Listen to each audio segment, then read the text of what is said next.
शिव पुराण की कथा के लिए मैंने आपसे कल कहा था कि आपको भगवान शिव के संबंध में उत्तम कोई कथा सुनाऊंगा।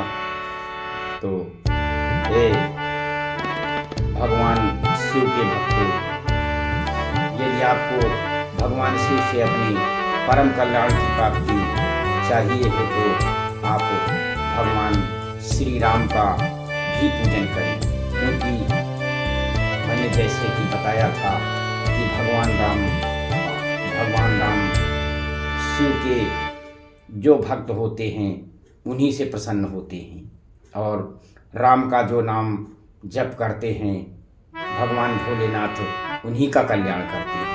इसलिए आज शिव पुराण के श्रवण की विधि आपको बताऊंगा और श्रोताओं को कुछ इस शिव पुराण के संबंध में कल्याणकारी शिव पुराण का पूरा फल प्राप्त करने के लिए उनकी श्रवण विधि इस प्रकार से रखनी चाहिए। एक बार की बात है, शौनक ऋषि जी कहते हैं, हे महाप्राण व्यास शिष्य सूत जी, आपको प्रणाम है, आप धन्य हैं और आप भगवान शंकर जी के भक्तों में सबसे श्रेष्ठ हैं।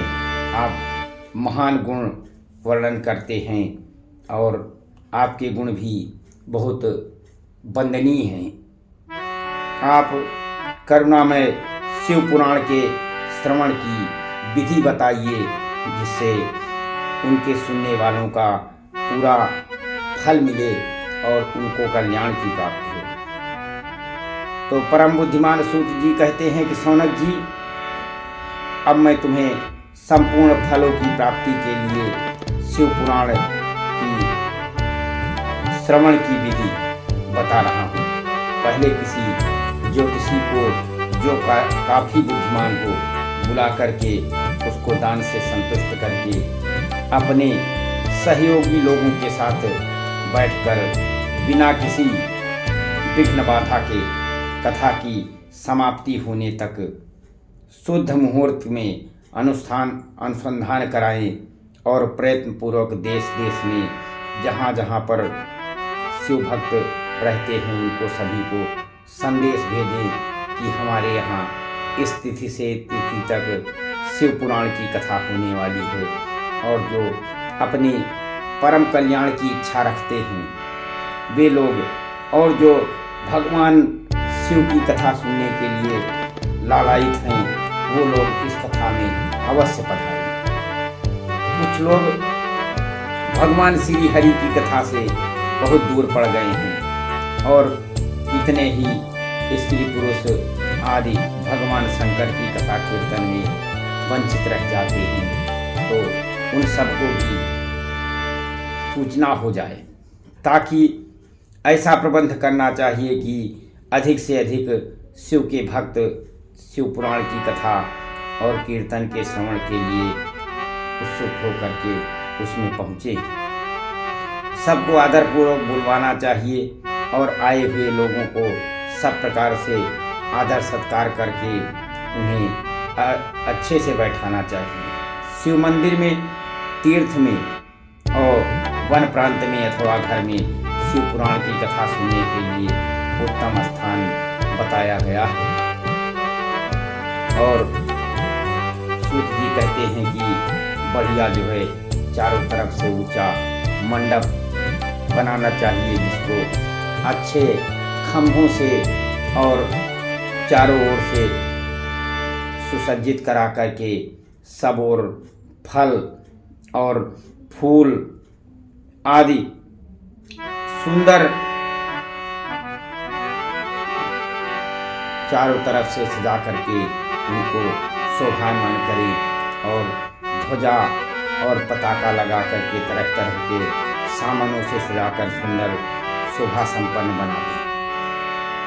भगवान शिव की प्राप्ति के सब प्रकार से उत्तम भक्ति करने वालों को चाहिए कि वो तरह तरह से आनंद का विधान करने वाली उस कथा को प्रेम पूर्वक सुने। परमात्मा भगवान शंकर के लिए दिव्य आसन का निर्माण करना चाहिए तथा कथा वाचक के लिए कि एक ऐसा दिव्य आसन बनाना चाहिए जो उनके लिए सुख दे सके।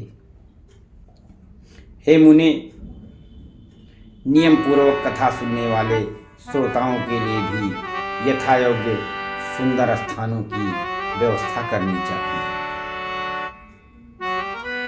जिसके मुख से निकली हुई वाणी देहधारियों के लिए कामधेनु के समान हो, अभीष्ट फल देने वाली होती है।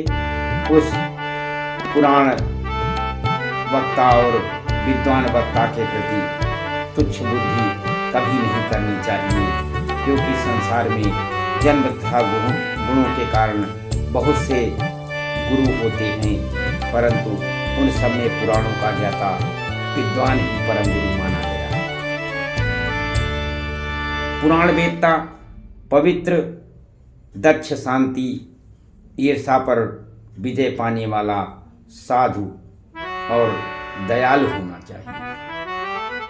ऐसा प्रवचन कुशल विद्वान तथा पुण्यमयी कथा को कहे और सूर्योदय से आरंभ करके 3.5 घंटे तक उत्तम बुद्धि वाला विद्वान पुरुष को शिव पुराण की कथा और रीति से कहनी चाहिए, और मध्याह्न के काल में दोपहर के समय 2 घंटे तक कथा बंद रखनी चाहिए, जिससे कथा कीर्तन में अवकाश पाकर लोग अपना दैनिक कार्य कर सकें। और उसके बाद